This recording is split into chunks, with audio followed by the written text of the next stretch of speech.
የማስተራብነት ወንድም ቤተሰቦቹን ወክሎ መጥቶ ስለዚህ ጉዳይ መልእክቱን አስተላልፏል። በጤናው ላይ የተፈጠረውን ችግር በጋራ በመሸከም ላሳያችሁት ፍቅርና ላደረጋችሁለት ጸሎት እንደ ቤተሰብ ከልብ አድርገን እናመሰግናለን።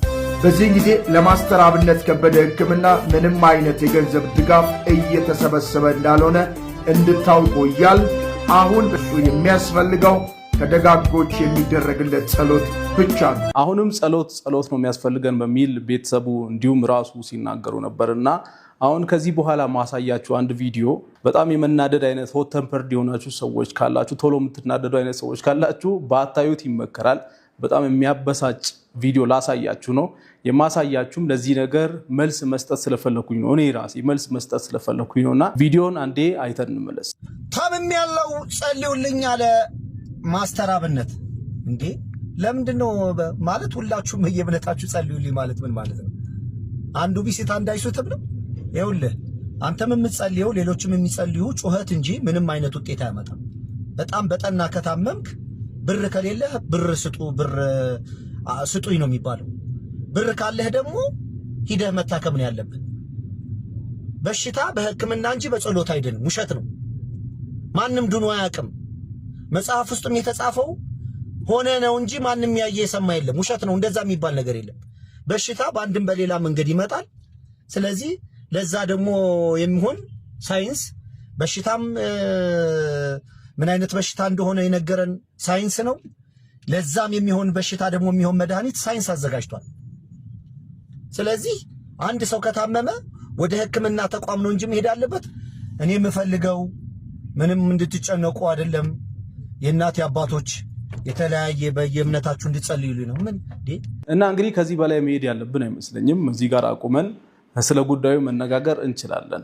ይሄ ሰው ሶሻል ሚዲያ ላይ አዲስ ትላንትና የመጣ ሰው አይደለም። ከዚህ በፊትም አንድ ፖድካስት ላይ እንግዲህ እግዚአብሔር የለም በሚሉ ሰዎችና እግዚአብሔር ደግሞ አለ በሚሉ ሰዎች መካከል ክርክር ተደርጎ ነበረ። እንዴት ዝም እንደተባለ ይሄ ነገር እኔ አላቅም። ነገር ግን ክርክር ተደርጎ ነበርና በወቅቱ ሲናገር የነበረውን ነገር አንዴ ላሳያችሁና እንመለስ። ድራፍትን ኃጢአት ነው የሚል እግዚአብሔር አያቀኝም አላቀውም ካድኩትን ይሄው በአደባባይ ዛሬ ይሄ ሃይማኖቱ ጊዜም መከላከያን ነው ማምነው። ጸሎት አይሰራም። የሆነ ነገሮች እንዲሳካልን የምንፈልግ ከሆነ መስራት ነው። ጸሎት በየትኛውም ህይወቴ ላይ አንድ ነገር አምጥቶ አያውቅም። አሁን ሰይጣን ያለው በሽንገላ በሃይማኖት ቤት እንጂ ሰይጣን የሚባል የለም። ብዙዎቻችሁ በዚህ ሰዓት እያላችሁ ያላችሁት ነገር እግዚአብሔር ልቦና ይስጠው፣ እንዴት እንደዚህ ይላል፣ ምን ነክቶት ነው ምናምን እያላችሁ ሊሆን ይችላል።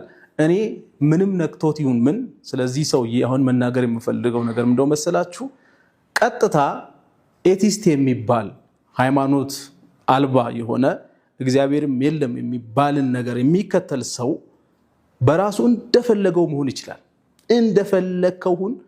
እንደፈለከው ብትሆን አይመለከተንም እኛ። ነገር ግን እዚህ ጋር የተሳሳትከው ነገርና ያጠፋው እንደ ወንጀልም ሊያስጠይቅ የሚችለው ነገር ምንድነው? ብዙ ሰው ተቀብሎ የሚከተለውን ሃይማኖትና አምላክ መሳደብ ኢትስ በጣም ትልቅ ወንጀል። እንዲሁ ዝም ብሎ እንደዚህ አይነት ነገር እየታለፈ ከሆነ በጣም ሼም ነው። ብዙ ሰዎች የሚከተሉትን እምነት፣ ብዙ ሰዎች እንደ ፈጣሪ የሚያመልኩትን እግዚአብሔርን መጥቶ በሚዲያ ለዛውም ሳይነካ አንተ ለምን አምላክ የለም ትላለህ፣ እግዚአብሔር የለም ለምን ትላለህ ብሎስ ማንም ሳይነካው በራሱ ሰዓት ተነስቶ እንዳትጸልዩ እንደዚህ አታርጉ ብሎ መሳደብ በጣም ልክ አይደለም፣ ወንጀልም ነው ብዬ ነው የማስበው። ስለዚህ በአጭሩ ሌላ ምንም መልስ የለኝም። የብዙዎችን እምነት መሳደብ፣ የብዙዎችን ምንም ከፈለጉ ማለት ነው ሰዎች ከፈለጉ እናንተ እንደፈለጉት አምላክ የለም ብሎ ምንም ማለት ይችላሉ። አምላክ አለኝ ብለው ማንም ተነስቶ እንደ አምላክ የፈለገውን ማምለክ ይችላል። የፈለገውን ነገር ማለት ነው። እግዚአብሔርን ሳይሆን እንደውም ሌላ ጉዝ ነገርን ማምለክ ሰው ይችላል፣ መብቱ ነው። ስለዚህ ያንን ብዙ ሰዎች የሚከተሉትን ነገር መተህ ስትናገር ስታንቋሽሽ ይሄ ነገር ወንጀል መሆኑን አላወቅም መሰለኝ። ማንም ሳይነካካው መጥቶ ማይሆን ነገር ስለተናገረ ማለት ነው። ስለሌሎች እምነት የራሱን እንደፈለገ መሆን ይችላል። እንዳልኳችሁ የመናገር ነፃነት አለው፣ የማስረዳት ነፃነት አለው፣ የፈለገውን ፊልም የሚያደርገውን ነገር ማድረግ ነፃነት አለው።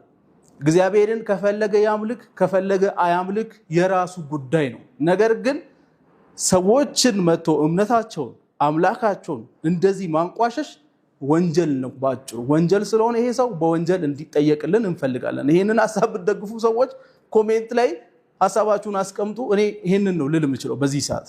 ለምን አላመለከም ምናምን ገደል ለምን አይገባም አይመለከተኝም። ነገር ግን ህዝብ እያመለከ ያለውን አምላክ በሚሊዮኖች የሚቆጠሩ ሰዎች የሚከተሉትን ሃይማኖትና አምላካቸውን መጥቶ ማንም ሳይነካው ከመሬት ተነስቶ እንዳትጸልዩ እንደዚህ አታርጉ አምላካችሁ አይሰራም የለም ከናንተ አምላክ መከላከያ ይሻላል ምናምን ብሎ መናገር ወንጀል ነው ባጭሩ። ስለዚህ ይሄ ሰው በወንጀል እንዲጠየቅልን እንፈልጋለን። ይሄን ነው ምለው ባጭሩ። ከጥሩ ነገር ጀምረን እንግዲህ መስመር ሳንይዝ ወደ መጥፎ ነገሮች አንዲገባን